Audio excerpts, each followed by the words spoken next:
राम के नाम बड़ाया अनमोल, हरि बोल हरि बोल। दुल्हा के सिरे मौरी शोभे, दुल्हा के सिरे पगड़ी शोभे, दुल्हन के सिरे सिंदूर अनमोल, हरि बोल हरि बोल। दुल्हन के सिरे सिंदूर अनमोल, हरि बोल हरि बोल। राम के नाम बड़ाया अनमोल, हरि बोल हरि बोल। दुल्हा के लीला रे चंदन शोभे, दुल्हा के लीला रे चंदन शोभे, दुल्हन के लीला रे बिंदिया अनमोल, हरि बोल हरि बोल।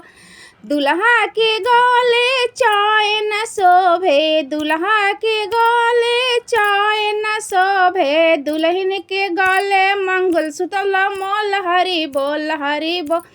दुल्हन के गले मंगलसूत्र अनमोल, हरि बोल हरि बोल। राम के नाम बड़ाया अनमोल, हरि बोल हरि बोल। दुल्हे के आंगे सुटवा शोभे, दुल्हा के आंगे सुटवा शोभे, दुल्हन के आंगे लहंग अनमोल, हरि बोल हरि बोल। दुल्हन के अंग में लहंग अनमोल, हरि बोल हरि बोल। राम के नाम बड़ाया अनमोल, हरि बोल हरि बोल।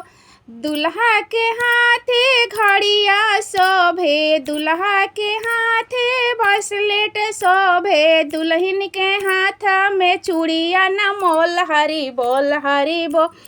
दुल्हन के हाथे चूड़िया अनमोल, हरि बोल हरि बोल। राम के नाम बड़ाया अनमोल, हरि बोल हरि बोल।